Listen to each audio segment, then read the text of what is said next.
How to fit Saab 9.3 side skirts.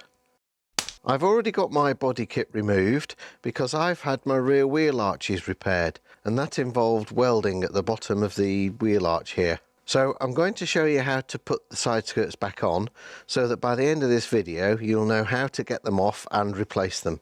There's a plastic clip here which acts as a locator. You should be able to pull it out with your trim removal tool, though mine broke and is now missing. If you want to remove the clips that the screws go into, for example to rust-proof the sill cavity, squeeze the legs together with fine-nosed pliers and pull them out. They simply push back into place. Along the bottom of the sill flange are 6 tags each, with an 8mm hole for the lower fixings.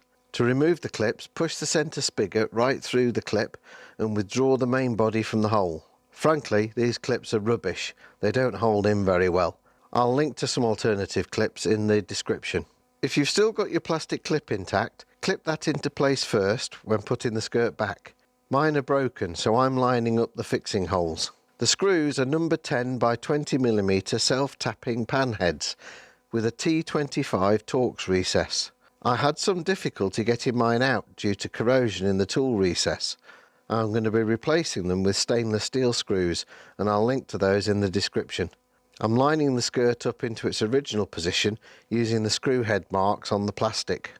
As I'm putting this finisher back on, now I need to replace the fixings along the underside. My car had lost 5 of the original clips, so I'm replacing them with 8mm fir tree fixings. Another alternative is these Nissan clips. I've used these before and they hold really well. I'll link to them in the description. With fir trees, simply push them home through the holes in the skirt and the body tags. I need to cut this profiled edge back a little after having had a new wheel arch panel welded in. You can trim this material easily with a craft knife. Next, replace these screws holding the front and rear of the skirt to the wheel arch liners. There are 2 at the front and 1 at the rear, and you will need an 8mm socket or spanner. I've found some replacement fixings in black. I'll put a link in the description. The lower secondary door seal fits to the rear dogleg of the door gap, normally with clips into the small holes. I've lost the holes in the lower half of the dogleg because of the new panel. These holes can either be re-drilled or use double-sided foam tape. I'll be doing the latter. The seal clips are tiny things and are very easily broken when you're removing. Lots of cars use them, so you should be able to source more from a breaker. If I find a source of new clips, I'll put it in the description.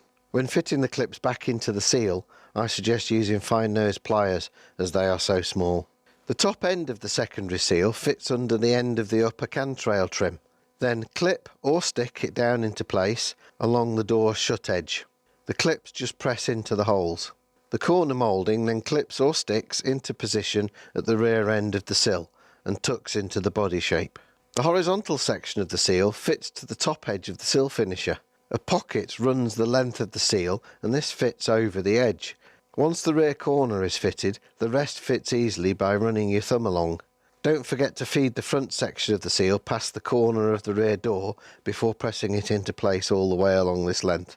The front end of the seal is moulded to fit where the sill and the fender meet and has 2 clips to hold it into place. Fit the moulding past the corner of the front door and then use a trim tool or a screwdriver to position the moulding and push the clips into place. Sorry, but there's no obvious trick to this that I'm able to show you. I hope you got value from this video, and I'll see you next time.